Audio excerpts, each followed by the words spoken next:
the NFL draft happened, and I don't think we really talked about it, unless, forgive me and correct me if I'm wrong, I don't think we talked about it on like on Monday or Tuesday. There was always recruiting stuff going on. I mean, Monday I think we talked about Julian Duggar and Cole Gonzalez and the change at quarterback there with one transfer out, one transfer in. On Tuesday, we talked about the other transfers who were coming in, the tight end Justin Holmes and the cornerback Zion Ferguson.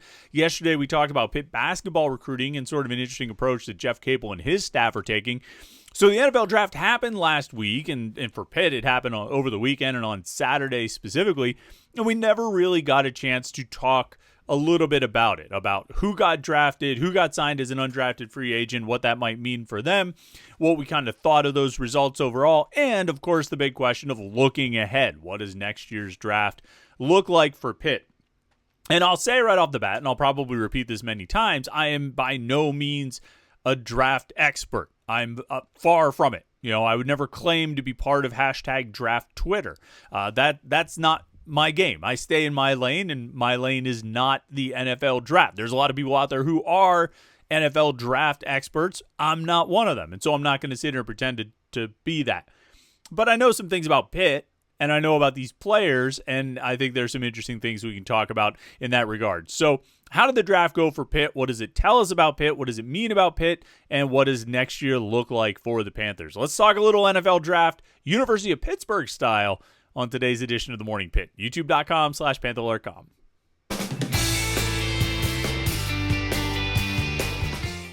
Yes, Thursday in the Morning Pit, YouTube.com/Panther-Lair.com. I'm Chris Peak from Panther-Lair.com. You see the website written below. That's not a link. Don't click that. Just type it into your, open a new browser window and type it into your, into the search bar, Panther-Lair.com. It's the Pitt sports site on the 247 Sports Network. We're covering Pitt football, Pitt basketball, and Pitt recruiting. And I think we do it, I think we provide a ton of great content about your Pitt Panthers, whether it's football, basketball, recruiting, transfers, whatever it might be. We cover it all at Panther-Lair.com. And, of course, we have the message boards where Pitt fans talk to other Pitt fans about everything going on in the world of Pitt sports. I think we provide great coverage and content, and then you guys, the Pitt fans, provide great Pitt conversation and discussions on the message boards at Panther-Lair.com. I think it's the best online source, I think it's the best online source of Pitt sports news, and I know it's the best online Pitt fan community. Panther-Lair.com. And there was some conversation last week leading into the draft, and certainly some conversation coming out of the draft. There was conversation about Shedeur Sanders, but more of the conversation was about Pitt's draft picks. The Panthers had 3 players selected in the 2025 NFL draft. Branson Taylor, the offensive lineman, went at pick 199 to the Los Angeles Chargers. 3 picks later, Gavin Bartholomew went to the Minnesota Vikings. And about 40 picks after that in the 7th round, pick 26, I believe, of the round. Let me just double check that. Why can't I find that number? Yeah, pick 26 of the round, Konate Mumfield went to the Los Angeles Rams. So a couple Pitt players going to Los Angeles and one going to Minnesota. We'll start with those 3 guys. I think, last year at this time, right after the draft, when we talk about who was going to be drafted in 2025, I think these are a few of the guys we would have mentioned. We probably would have mentioned a couple others, and some of them ended up getting signed as undrafted free agents.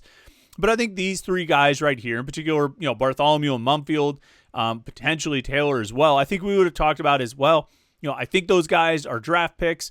If they have a big season and really kind of build on some of the things they've done in their careers, maybe they can play themselves into a day 2 draft pick, 2nd or 3rd round, but they'll probably get drafted at some point, I would think. And so I think we probably in pencil circled those guys as Pitt's most likely draft candidates off the 2024 roster. Gavin Bartholomew didn't have the season that he needed to have to play himself into a higher draft pick. I think the ability is there. I think the athleticism is there. I think the talent is there. But he just never had that big season. He showed so much promise as a freshman in 2021 when he was the number 2 tight end, but he never really built on that. His numbers got better, but not that much better. His catch rate went down. His usage changed, and I think it ended up being, a net negative for him in the way his usage changed in the 2 years under Frank Cignetti, 2022 and 2023. And then in 2024, Cade Bell's offense, I'm not sure they really know what to do with a tight end in Cade Bell's offense, or maybe a tight end like Gavin Bartholomew. The reality is Bartholomew was at his best, had his most productive and effective season in 2021. His freshman year at Pitt, the ACC championship season, he had his best and most productive year. And that year, he was working out of the backfield. He was working as an H-back. He was working as a fullback almost in Mark Whipple's offense. And, I've talked about this a million times over the years. His average depth of target that year was like less than 2 yards. He was catching the ball 1.8 yards down the field or something like that. And so he was catching passes in the flat. He was catching short passes and getting tons of yards after the catch. And so his yardage totals ended up being more or less the same over the course of his 4 years, but he had his fewest receptions his freshman year. So he was averaging more yards per catch. He had more yards after the catch. I think he scored more touchdowns his freshman year. He just never really built on that, whether through, maybe through his fault, but my thought is more the play calling, the quarterback, decision making. 2022, it was a weird year, and Frank Zanetti came in. It didn't necessarily, I think he tried to use Bartholomew more as that inline tight end or even a guy who could split out wide, which maybe wasn't his best usage. 2023 was just a disaster in terms of quarterback play. And like I say, 2024 was a year where I think Cade Bell was trying to figure out what he would want to do with a tight end. And I think Cade Bell, my own take on it is that he was spending all his time trying to figure out how to get the ball to the receivers and Des Reed, that Bartholomew became a bit of an afterthought. He was certainly a folk hero to Pitt fans, and I will gladly admit to leading the charge on the El Barto campaign. In terms of the nickname and also just his play and what he could do. But it never really built on that freshman year. I think if he had that big year, particularly if he had done it in 2024, ideally, if he had that big year, then, I think you could have seen him get drafted a little bit higher, because I do think the talent's there. We'll see what happens with the Vikings as he moves to the NFL. Branson Taylor, a guy that I probably a year ago at this point would have said, I think Branson Taylor might have a chance, but I don't know. I wasn't entirely convinced about him. I think he still had some growth and maturing to do, like physically and on the field. I think he had a pretty good season this past year when he was on the field for the first half at least.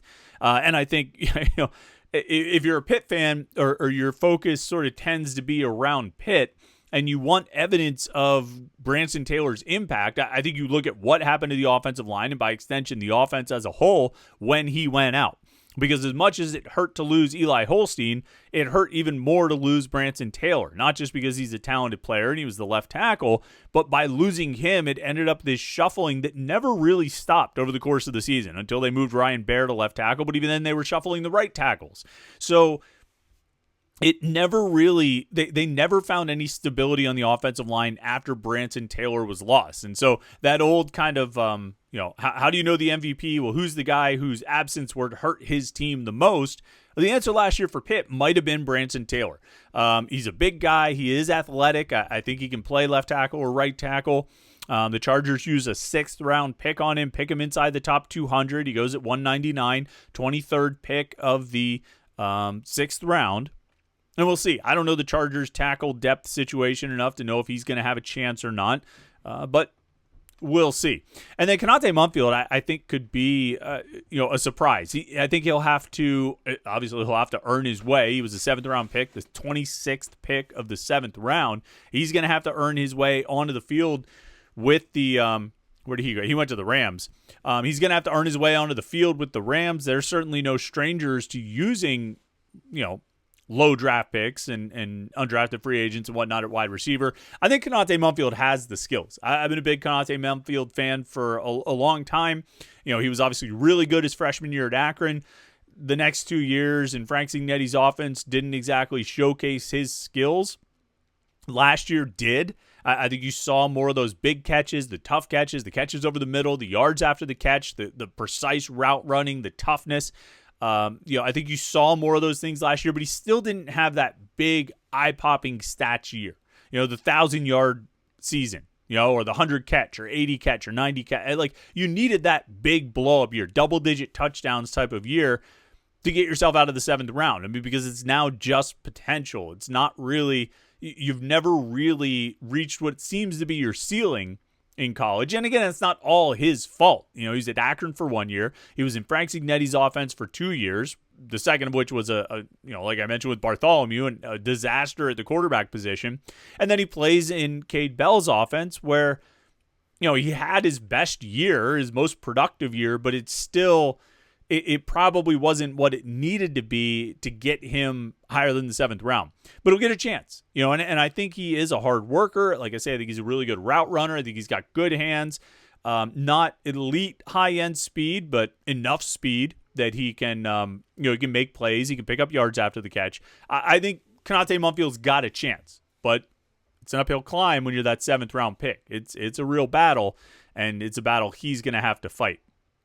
Ditto for the undrafted free agents, Brandon George and Donovan McMillan and Ben Sauls. Sauls going to the Steelers, probably not an ideal situation since they have Chris Boswell. But as this was actually a big topic of conversation on the message boards. It's an opportunity for him to showcase himself in the preseason, in the spring, in the preseason games, and hope to catch on probably as a free agent or a practice squad guy or something like that with another team over the course of the season. If they need a kicker, either their guy gets hurt or their guy stinks, Sauls is out there. He can kick in the NFL. Now, the hard thing about picking him up off the street, mid-season or something like that, is he is a left-footed kicker. And now you're changing, I think, a significant part of your operations.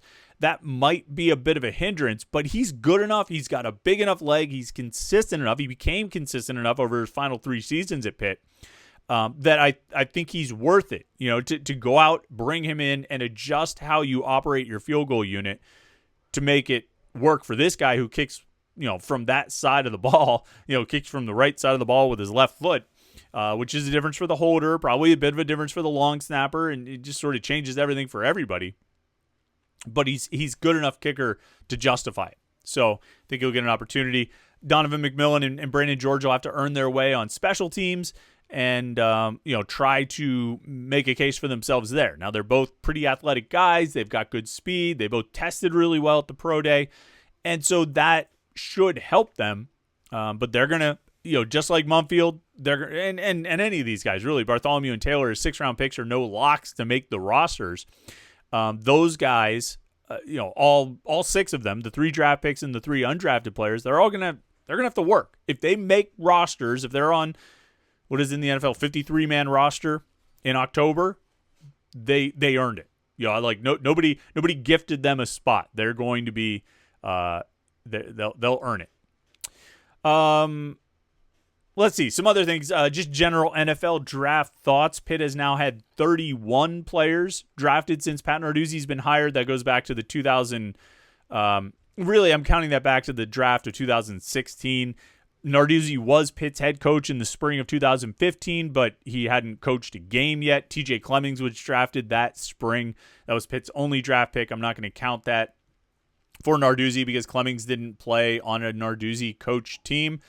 Jordan Addison did, so you could really say that the number is 32, not 31, but we could have a whole other Morning Pitt about debating whether or not Pitt should claim Jordan Addison as one of its first-round draft picks. He won the Biletnikoff here.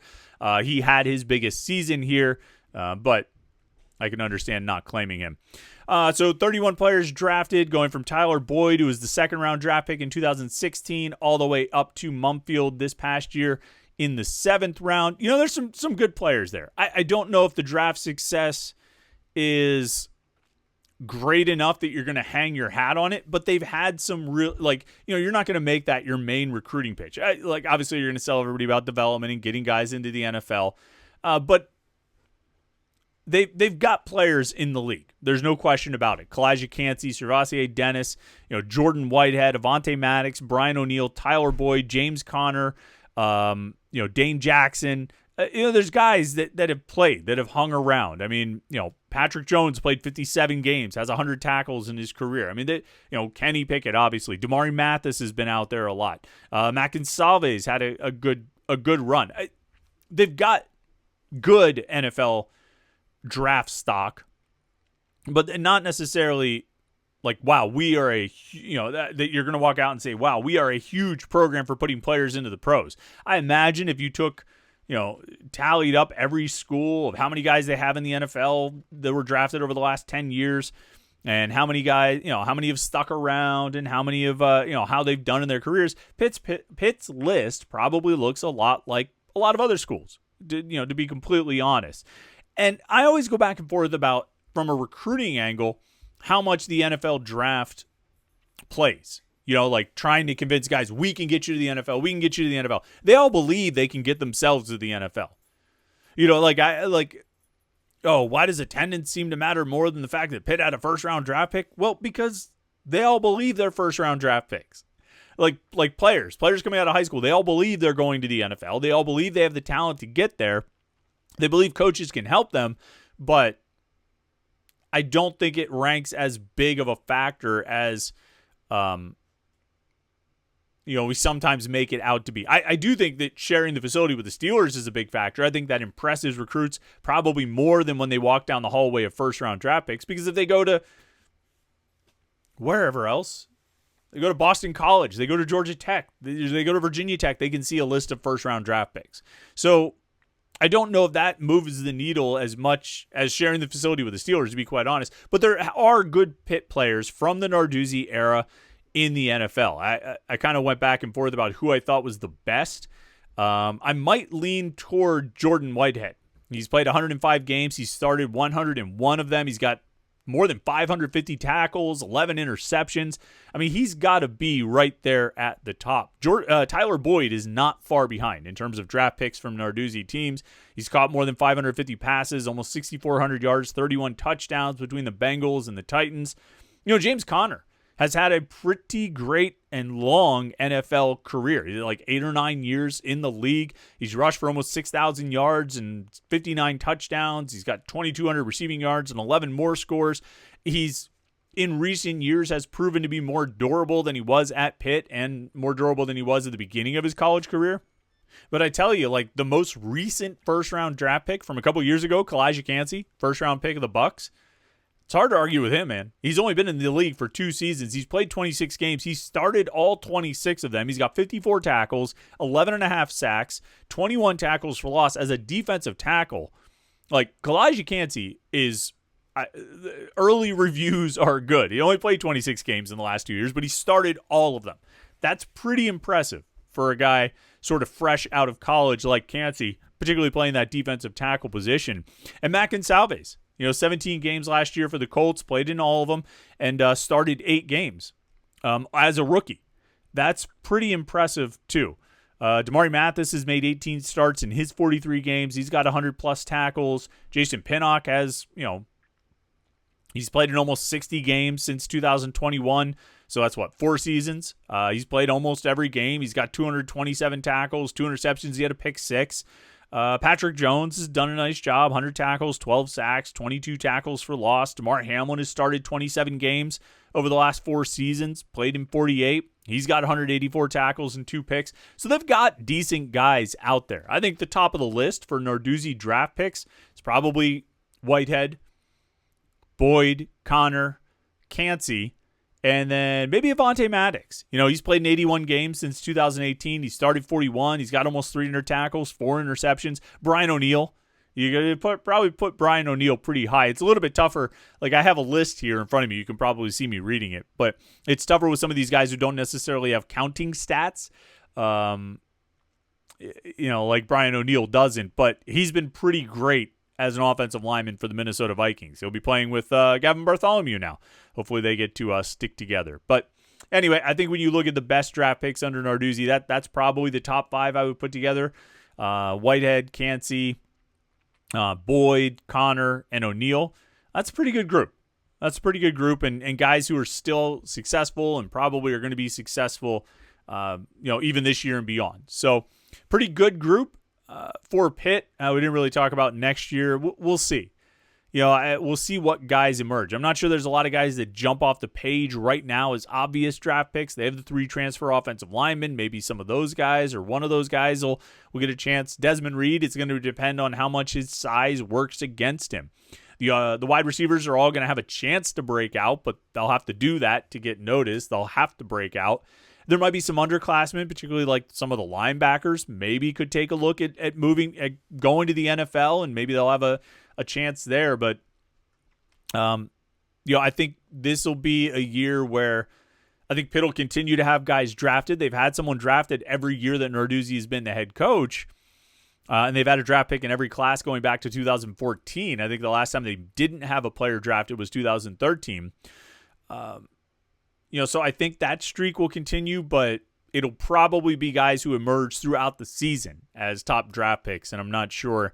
I don't know if anybody jumps off the page right now, but we'll see. We'll see how it develops, and we'll see how it progresses. Guys could have huge seasons, breakout seasons, and there's a lot of guys on this team that we don't know really what they're capable of, and we might find out in 2025. So a little bit of a draft recap there, just a week late, or 5 days late, because Pitt's draft action happened on Saturday, So we're just a few days behind on that. You know what we have tomorrow, though? It's the Morning Pitt mailbag. So make sure you get your questions in on the mailbag thread at Panther-Lair.com, Panther-Lair.com. That way you can keep up on everything, right?